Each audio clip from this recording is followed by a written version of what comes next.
Hi students, how are you? I hope you are fine.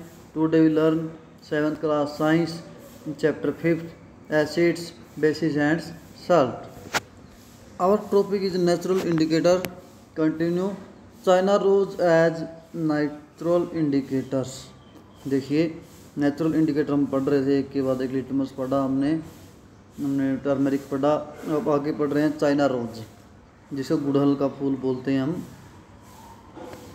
Activity 5.3 collect from China rose. China rose या गुड़हल का जो फूल है उसकी पेटल्स जो होते हैं, उसके जो फूल का जो मतलब कि मुख्य भाग होता है पेटल्स, तो वो ले लीजिए and place them in a beaker. Beaker में ले लीजिए। Add some water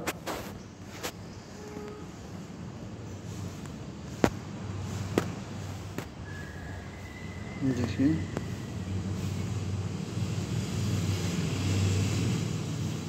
add some warm water, गर्म पानी डालिए।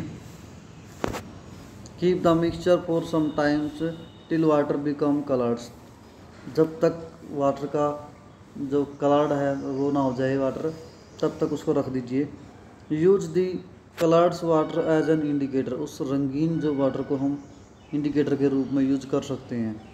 Add 5 drop of indicator to each of the solution given in table 5.4 में जो टेबल दी थी हमने, वही भी देखेंगे इसको एक बार। तो उसके अंदर इसके ड्रॉप्स डाल के देखिए और देखिए कैसा कलर चेंज होता है। What is the effect of indicator on the acid. Acid के ऊपर क्या इफेक्ट डालता है, बेस के ऊपर क्या डालता है, न्यूट्रल सॉल्यूशन के ऊपर क्या इफेक्ट डालता है। चाइना रोज इंडिकेटर फिगर 5.3 में दिखाया गया है। तो क्या करता है ये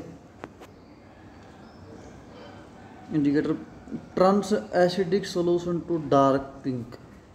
अगर एसिड सॉल्यूशन है उसमें हमने चाइना रोज डाल दिया, जो रेड कलर का उसका वाटर जब बनेगा उसकी ड्रॉप्स डाल दी, तो एसिडिक सॉल्यूशन में डालेंगे तो वो डार्क पिंक का हो जाता है, मैजेंटा जिसको हम बोल सकते हैं। एंड बेसिक सॉल्यूशन के अंदर जब हम डाल देते हैं तो उसका कलर क्या बन जाता है, ग्रीन।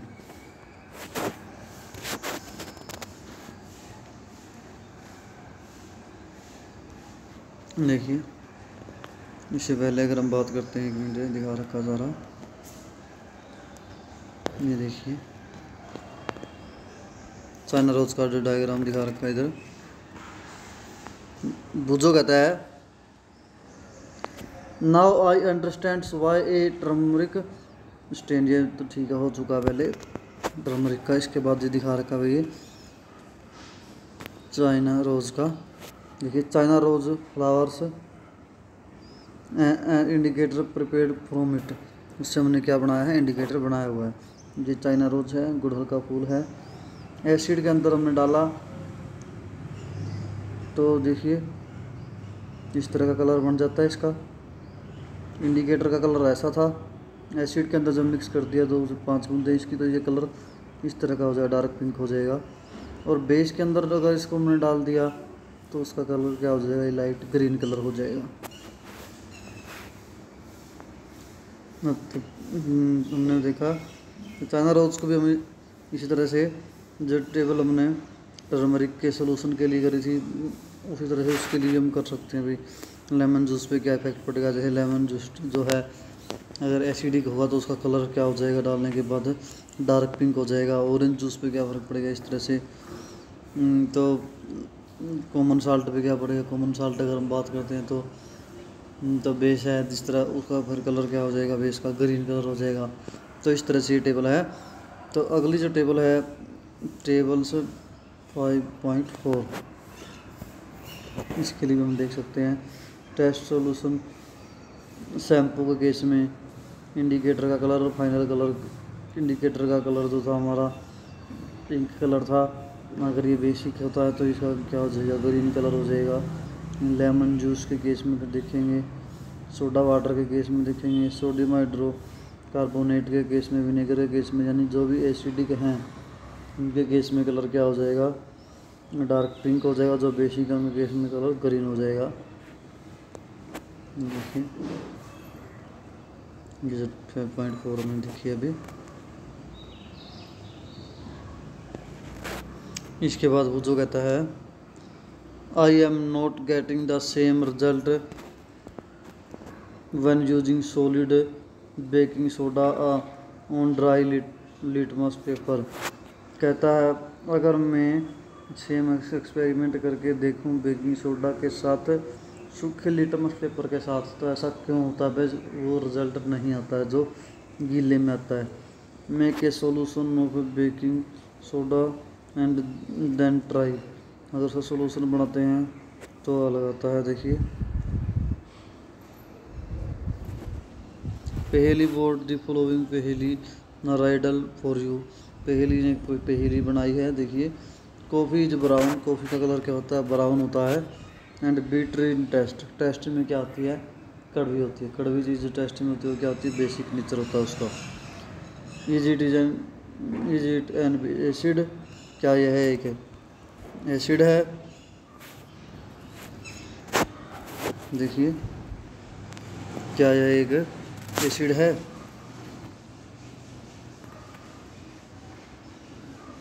एसिड नहीं हो सकती, टेस्ट में कड़वी है तो बेसिक मिलेगी।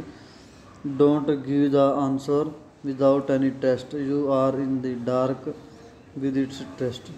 देखिए, किस तरह का टेस्ट है उसके हिसाब से ये आंसर देना है। टेस्ट कड़वा है, बिटर टेस्ट होता तो वो क्या होती है? बेसिक होती है। इसके बाद नेक्स्ट है activity 5.4। Teacher is requested to get the dilute solution. Teacher से रिक्वेस्ट है कि सॉल्यूशन कैसा होना चाहिए? Dilute following chemicals from his her schools laboratory, खुद की स्कूल की लैब से। From a nearby, school से भी ले सकते हो अगर स्कूल में नहीं है तो। हाइड्रोक्लोरिक एसिड, डाइल्यूट सॉल्यूशन लेना है, हाईली कंसनट्रेटेड नहीं लेना है, उससे नुकसान हो सकता है। Sulphuric acid, nitric acid, acetic acid, sodium hydroxide, ammonium hydroxide, calcium hydroxide, ये लेके इनके कैल्शियम हाइड्रोक्साइड क्या होता है? लाइम वाटर को बोलते हैं, चूने के पानी को। तो इनके लिए भी चेक कर सकते हो फिर। नेम ऑफ एसिड जैसे डाइल्यूट हाइड्रोक्लोरिक एसिड है, हाइड्रोक्लोरिक एसिड है तो लिटमस पेपर पर क्या इफेक्ट पड़ेगा? नाम में चाहिए क्लियर, एसिड है, एसिड का कलर क्या हो जाता है भाई? लिटमस पेपर का कलर क्या चेंज हो जाएगा? लिटमस पेपर का एसिड है तो क्या हो जाता है भाई? ब्लू लिटमस पेपर रेड में चेंज होता है और रेड रेड ही रहता है।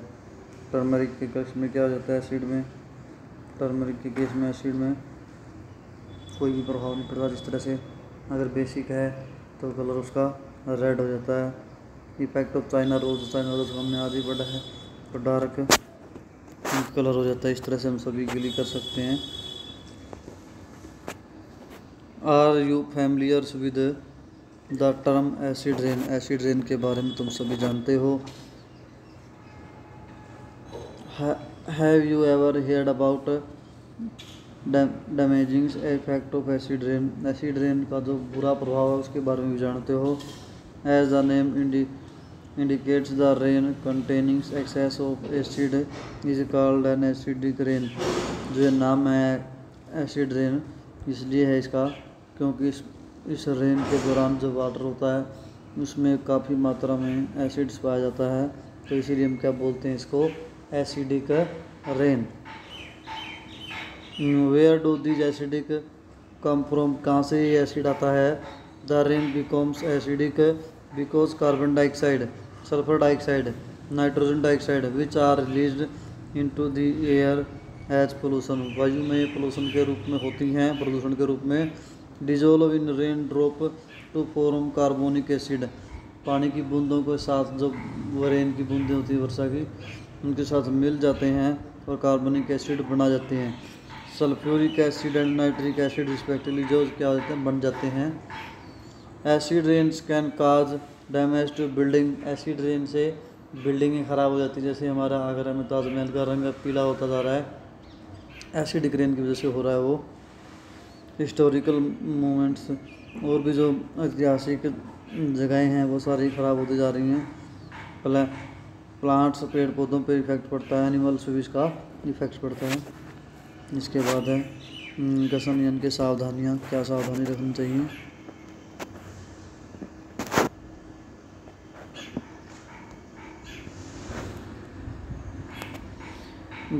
Great care should be taken while handling laboratory acid. Laboratory acid के साथ जब तुम लैब में कोई भी काम करते हो, कोई एक्सपेरिमेंट करते हो, तो बहुत ही ध्यान रखना चाहिए। And bases because these are corrosive in nature, क्योंकि इनका नेचर इतना ज़्यादा कोरोसिव होता है, तो भाई थोड़े से में बहुत ज़्यादा नुकसान हो सकता है। Irritating and harmful to skin, वो स्किन के साथ कोई एलर्जी कर सकती है या दिक्कत कर सकती है या फिर जला भी सकती है स्किन को, तो काफ़ी ध्यान से करना है। Demonstrate the effect of 3 indicators on each these solutions, record your observation in table 5.5। जो अलग अलग इंडिकेटर के द्वारा हैं अलग अलग केस में, उनके जो सैंपल हैं और रिकॉर्ड करके रखना है। बेसिड है या बेसिड है टेबल के अंदर, तो उसको ऑब्जर्वेशन को नोट कर लेना है। आज हम यहीं तक करते हैं, फिर भी कोई समस्या हो पूछ सकते हो भाई। Thank you, have a nice day.